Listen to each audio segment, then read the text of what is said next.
తాకట్లో ఉన్న బంగారాన్ని విడిపించి ఆ రోజున మార్కెట్ ధర కట్టి మిగిలిన డబ్బును మీకు అందిస్తుంది కొమ్మూరి గోల్డ్. నటుడిగా, డిస్ట్రిబ్యూటర్గా, నిర్మాతగా అన్ని దగ్గరలో మీరు సక్సెస్ అయ్యారు. అవునండి. ఈ మధ్యలో ఫైనాన్షియల్ క్రైసిస్ ఎక్కడి నుంచి వచ్చింది? ఫైనాన్షియల్ క్రైసిస్ లేదండి అసలు. ఉం? లేదు. లేదు. జీవి నారాయణరావు అంటే వాళ్ళ నాన్నగారు కానీ, వాళ్ళ నవయుగ డిస్ట్రిబ్యూషన్ కానీ, జీవి నారాయణరావు సంపాదించిన ఆస్తి కానీ, అతను తీసుకున్న రెమ్యునరేషన్ కానీ, ఇవన్నిటితో పోలిస్తే ఈరోజు ఆయన వేరే స్థాయిలో ఉండాలి అనే మాట అయితే నేను విన్నాను. అది కరెక్ట్ ఆలోచన విధానం కాదండి. సినిమా ఫీల్డ్ అన్న తర్వాత సక్సెస్, ఫెయిల్యూర్ అని ఉంటాయి. బట్ మీకు సక్సెస్ రేట్ చాలా ఎక్కువ ఉంది. ఉంది కానీ ఫెయిల్యూర్స్ కూడా ఉన్నాయి. సార్ ఇంటికో రుద్రమ్మ అని ఒక సినిమా తీశాను నేను. సార్ సుజాత గారును చాలా మంచి సబ్జెక్ట్. తమిళ్లో వీటికొరు కన్నగి అని తమిళ్లో 100 days ఆడిన పిక్చర్ సార్ రీమేక్ చేశాను నేను. సుజాత నేను పెట్టి తీసా. అది సుజాత గారు మిస్కాస్ట్ అయిపోయారు ఆ సినిమాలో. రివెంజ్ తీర్చుకునే కథకి సుజాత గారు జనం యాక్సెప్ట్ చేయలేదు. సార్ అందుకని ఆ సినిమా ఫ్లాప్, అది ఆడలేదు. అలాగే తర్వాత పెళ్లి నీకు శుభం నాకు అని ఒక సినిమా తీశారు నరేష్ గారితో. అది కొంచెం బ్యాక్ డ్రాప్ అయింది. అది రిలీజ్ అయిన తర్వాత బాగా పాపులర్ అయింది. కానీ నరేష్ గారు పిఎన్ రామచంద్రరావు డైరెక్షన్లో తీశారు. సో అలాగా ఒడిదుడుకులన్నీ ఎవరికైనా ఉంటాయి సార్. అవి లేకుండా ఎవరు ఉండరు. మీరు ఎక్కడ మోసపోలేదా డబ్బుల విషయంలో? లేదండి, ఎప్పుడు లేదు. ఏదో ప్లానింగ్ చేసా, సక్సెస్ ఫెయిల్యూర్ అయింది తప్ప బేసికల్గా అంటే ఫాదర్ డిస్ట్రిబ్యూటర్, బ్రదర్స్ అంతా బాగున్నారు. నాకు ఎప్పుడు అలాంటి ఇబ్బంది కానీ ఫైనాన్షియల్ ఇబ్బంది ఎప్పుడూ లేదు. సార్ చిరంజీవి గారి విషయానికి వస్తే ఎన్టీఆర్, ఏఎన్ఆర్, కృష్ణ, శోభన్ బాబు, కృష్ణంరాజు, మురళీమోహన్, చంద్రమోహన్, ఆయన వచ్చిన అతి కొద్ది కాలంలోకే నాగార్జున, వెంకటేష్, బాలకృష్ణ లాంటి యంగ్స్టర్స్ వచ్చారు. వీళ్ళందరినీ దాటుకొని శివశంకర వరప్రసాద్ మెగాస్టార్ ఎలా అయ్యాడంటే ఆ క్వాలిటీస్ ఏమని చెప్తారు మీరు? Hard work sir, hard work, hard work, there is no other వే.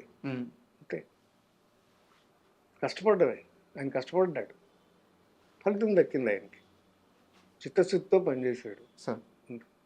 బేసికల్గా ఆయన భారత్ స్కౌట్స్ ఇది దీంట్లో ట్రైన్ అయి ఉన్నాడు.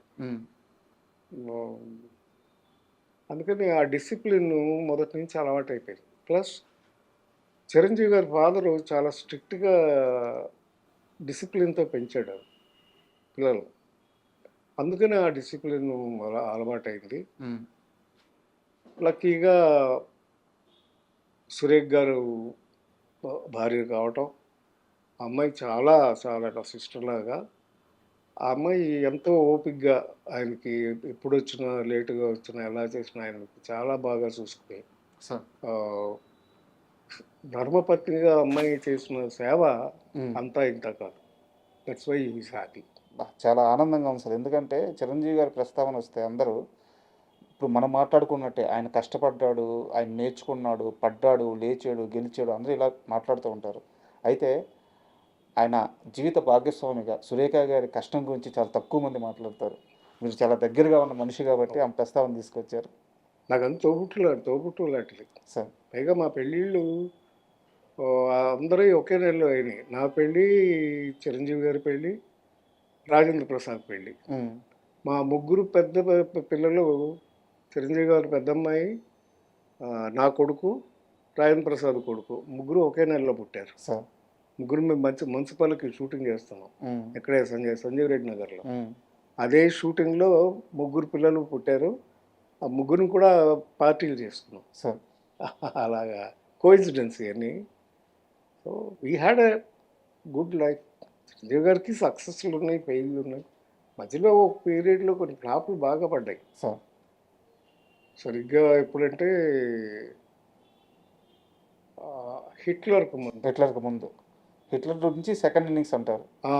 హిట్లర్కి ముందు చాలా వస్తే ఫ్లాప్లు వస్తే కొన్నాళ్ళు, ఒక 6 నెలలు అసలు షూటింగ్ చేయలేదు ఆయన. సార్. బెంగళూరు వెళ్ళిపోయి, బెంగళూరులో ఆయనకి రిసార్ట్ ఉంది, అది మా బ్రదరు కట్టారు, అలంకృత అని. అందులో ఆయనకి హౌస్ ఉంది, సొంత హౌస్, 4 ఎకరాలు సైట్లో ఇల్లు ఉంది. అక్కడికి వెళ్ళిపోయి అక్కడే ఉండిపోయారు. గ్యాప్ తీసుకున్నారు. 6 నెలలు గ్యాప్ తీసుకుని అప్పుడు హిట్లర్ సబ్జెక్టు మీద వర్కౌట్ చేసి సార్ సక్సెస్ తీసుకుని తిరిగి వచ్చి అక్కడి నుంచి మళ్ళీ ఆగలేదు. సార్ హిట్లర్ తర్వాత ఇమీడియట్గా ఇక సక్సెస్లు వచ్చినాయి మళ్ళీ.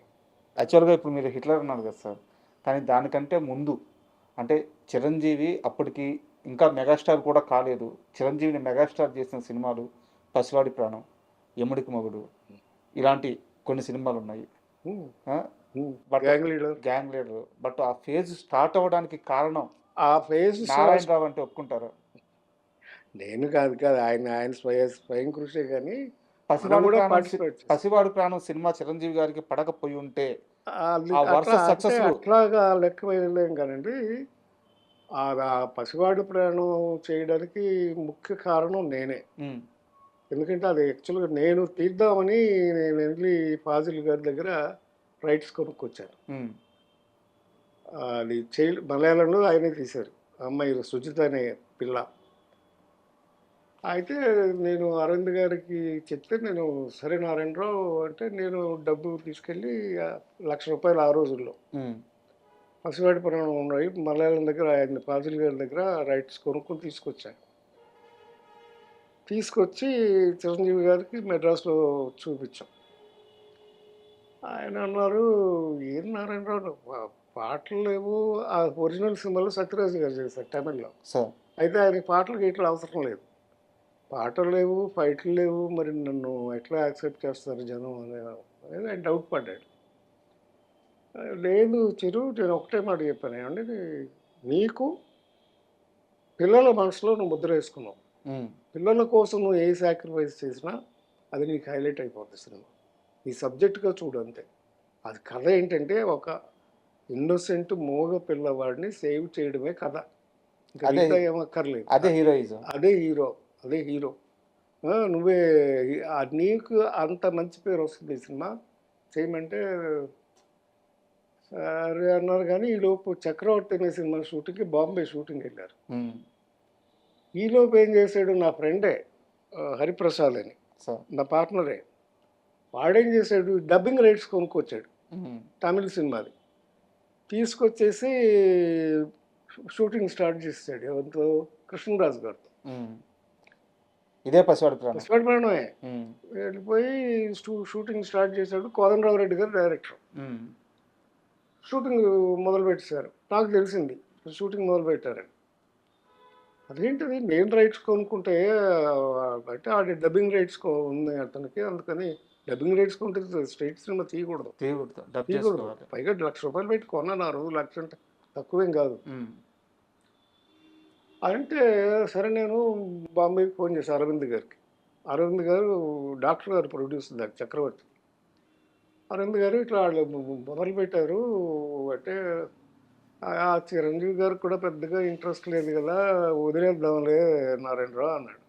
వదిలేస్తే ఎందుకు నేను చెప్పాను, లేదు అరవింద్ గారు, నేను సబ్జెక్ట్ మాత్రం వదను, చిరంజీవి గారితోనే తీయాలి ఈ సినిమా, ఇంకెవరితో తీసినా కుదరదు. అంతేనంటావా అన్నాడు. అంతే సార్ అన్నాను. సరే కానీ అయితే మేము షూటింగ్ నుంచి వచ్చేసేసాక మనం కూర్చొని డిసైడ్ చేద్దామండి. ఈ లోపు నేను చేయాల్సిన పనులు ఉన్నాయని చెప్పి ఇమీడియట్గా నేను నెక్స్ట్ ఫాజిల్ గారికి ఫోన్ చేసి, ఫాజిల్ గారి ఒరిజినల్ డైరెక్టర్, ఈ సుచిత అనే అమ్మాయి అడ్రస్ తీసుకుని, చిన్నపిల్లది, ఇప్పుడు 5 ఏళ్ళ పిల్ల, అప్పుడే అమ్మాయి కేరళ నుంచి ట్రైన్లో వస్తే వెళ్ళి నేను ఆ అమ్మాయిని కిడ్నాప్ చేశాను స్టేషన్కి. వాళ్ళ అమ్మని ఆవిడని కిడ్నాప్ చేసి తీసుకెళ్ళి వాళ్ళకి ఒక 5,000 ఇచ్చారు ఆ రోజు. వారి సినిమాకి వచ్చారా వాళ్ళు? కృష్ణరాజు గారి సినిమాకి వచ్చారా? కాదు, మామూలుగా వచ్చారు. వాళ్ళు ఇంకా పిల్ల దాకా వెళ్ళాల. ఎవరు? కృష్ణరాజు గారితో ఓపెనింగ్ చేశారు. ఓకే, ఒక షాట్ తీశారు.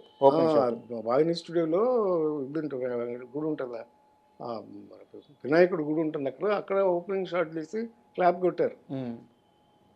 నేను సుజితని బ్లాక్ చేస్తాను ఫస్ట్.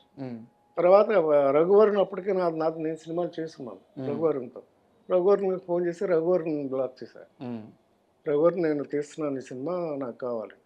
సరే అని డేట్లు ఇచ్చేస్తాను, బ్లాక్ చేస్తాడు. తర్వాత యాంటోనీ అని ఆ గడ్డపాడు ఉంటాడు, విలన్, వాడిని బ్లాక్ చేసేసారు. ముగ్గురిని బ్లాక్ చేసి పెట్టారు. అప్పుడు చిరంజీవి గారు బాంబే నుంచి వచ్చారు.